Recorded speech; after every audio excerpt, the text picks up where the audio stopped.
Hey everyone, welcome back and happy Monday. Okay, guys, so welcome back to Up and Adam. And I know that normally we have hot, messy topics today, guys. We did not because Jason is in town. He is about to go to Charleston today.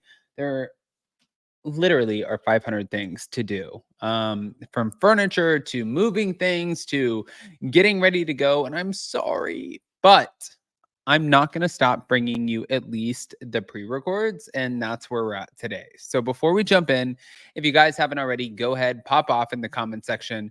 If you're not subscribed, get subscribed. Don't forget to hit that notification bell, and let's jump right in.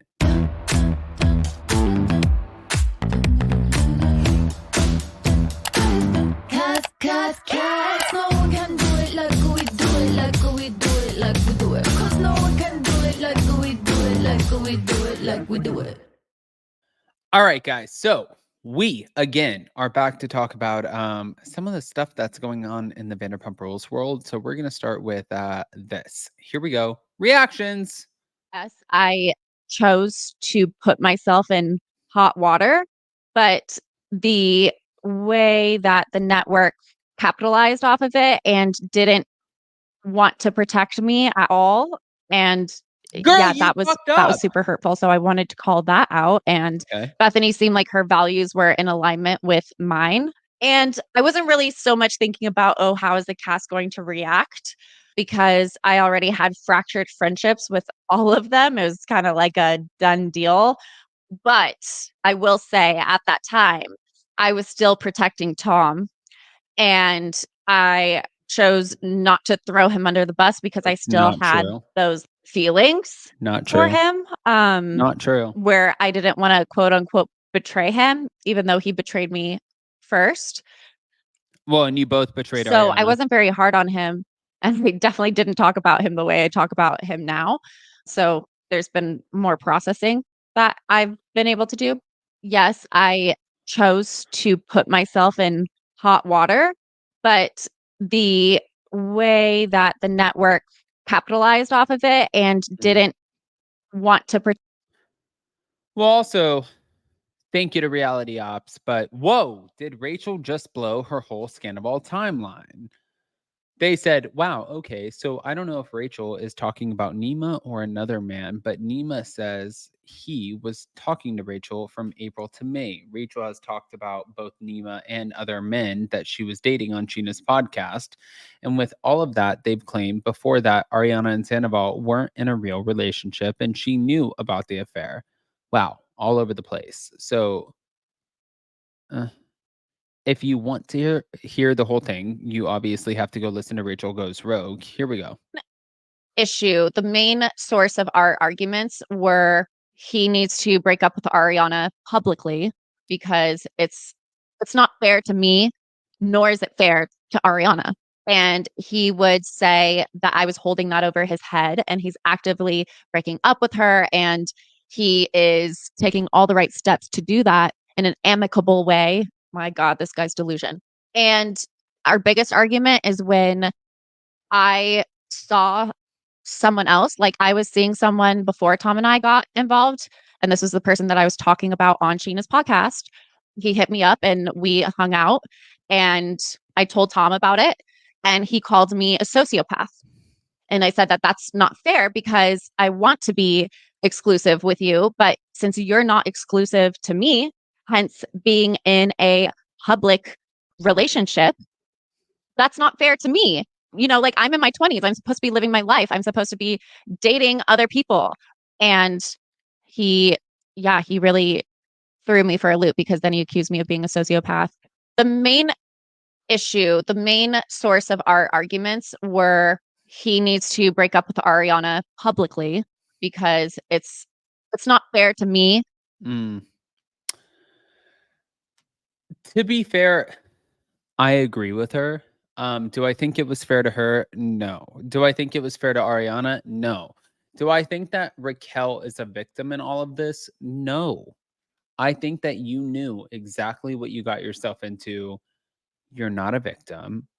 In fact, actually, when you sat there and pretended like you weren't friends with somebody in order to make yourself feel better, whatever your therapist or whoever told you, I don't care. I'm telling you from the outside looking in, even if you're working on your own mental health, which it doesn't sound like, if you were working on your own mental health, then you would have more compassion for the people that you hurt. And it doesn't seem like you have that. Instead, you're like, we were not friends. We didn't know each other. Yeah, you did. You have photos with each other. You have videos with each other. You have all kinds of shit with each other. But instead, you decided to go on a smear campaign and say, Ariana and I didn't know each other. And then, in fact, this was Tom's fault who did this. And I cannot believe he did this to me. I don't like when people play victim because they know that they can. And in this moment, it kind of feels like she knows that she can play victim, which is really, really fucked up, in my opinion. Only because at the end of the day, this is not a place for you to sit there and play victim. You didn't have to play victim, nor were you allotted the pass to play victim. Instead, you sat there and took something where you knew that you were going to look like an asshole and you didn't want to play the asshole, even though that was the role that you designed for yourself. You wanted to take that back, reel it back in, and be like, you know what? It was everyone else. Thank God for the Meadows for absolutely nothing. But no, not done. Here we go. I'm going to play this. So, Tom Schwartz was sharing more about his relationship with Joe, and Nick Viall defends him. Listen to the whole Nick Viall's files. Nick Viall files. Kind of sounds funny. Nick Viall files. Here we go. Kind of feel bad because I didn't do a great job communicating to Joe. Can I interrupt you? I have a hot take when it comes to Joe. Okay, yes, please do. I am team Tom Schwartz when it comes to the you and Joe dynamic. I mean, listen, I get you could have handled it better. You could have said what I imagine, not to put words in your mouth, would be like the umpteenth time, 20th time, 30th time that you were like, hey, listen, this is what the situation is. Here's what it's not. You know, we're friends. I'm not looking for a relationship. I think she needs to take some responsibility of that because I think a lot of people in her shoes will just ignore all of the obvious red flags of why this isn't for them. And then will act as if like, I can't believe they did this to me. And it's just like, it was so obvious the whole time. That's my take. I don't know what you have to say about that. That's very valid. But obviously there's nuance there. And it's like, in hindsight, you know, what you're seeing in this season, like in 2022 and like early 2023, like we had some sort of magic brewing. We had some lightning in a bottle.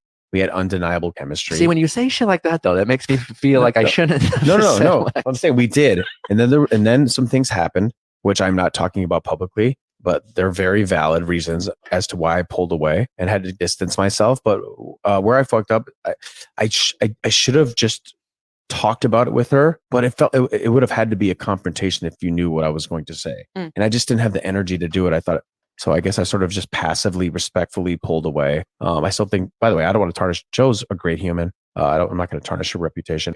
Are we allowed to ask about this trip that people keep referencing? Oh, the four of you, Joe. Do you think Joe knew about Scandoval?